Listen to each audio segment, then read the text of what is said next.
अस्सलाम वालेकुम। क्या हाल चाल है सबका। उम्मीद करता हूँ कि आप सब खैरियत से होंगे। आज की बात में मैं आपको खुशामदीद कहता हूँ।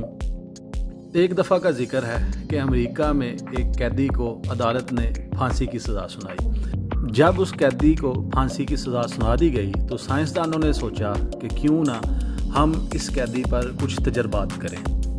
लिहाजा उन साइंसदानों ने उस कैदी को ये बताया कि हम तुम्हें लटका कर यानी फांसी देकर नहीं मारेंगे, बल्कि जहरीला कोबरा सांप डसा कर तुम्हें मौत की सज़ा दी जाएगी। जब सज़ा का वक्त आया तो इसके सामने बड़ा जहरीला कोबरा सांप लाया गया और इसकी आंखें बंद करके इसको कुर्सी पर बांध दिया गया। आंखों पर पट्टी बांधते ही सांप को उधर से हटा दिया गया और फिर इसको सांप नहीं बल्कि 2 सेफ्टी पिन चबोई गई।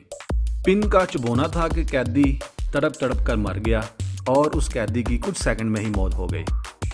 पोस्टमार्टम के बाद ये पाया गया कि कैदी के जिस्म में सांप के जहर जैसा ही जहर है जिससे उसकी मौत हुई है। इससे साइंसदानों के जहन में ये सवाल आया कि अब ये जहर कहाँ से आया जिसने इस कैदी की जान ली। तो हुआ कुछ यूँ था कि वो जहर जो कि उस कैदी के जिस्म में पाया गया वो उसके जिस्म ने ही सदमे में जारी किया था।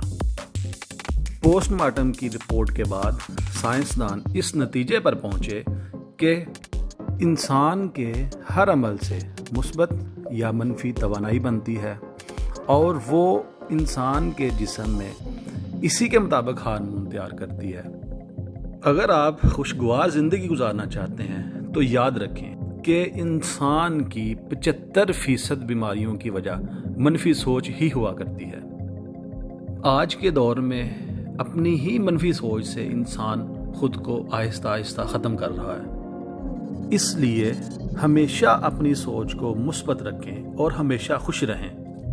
25 साल की उम्र तक हमें ये बिल्कुल परवाह नहीं होती कि लोग हमारे बारे में क्या सोचेंगे।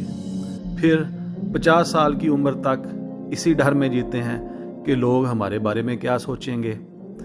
लेकिन 50 साल के बाद हमें ये पता चलता है कि हकीकत तो ये है कि कोई हमारे बारे में सोच ही नहीं रहा था। इसलिए अपने अंदर की मनफी सोच को ख़त्म करें और हमेशा हमेशा मुस्बत सोचें, क्योंकि आप मुस्बत सोच कर ही खुद को हमेशा खुश रख सकते हैं। अगर आपको आज की बात अच्छी लगी है तो वीडियो को लाइक कर दें। फिर मिलेंगे अगली वीडियो के साथ।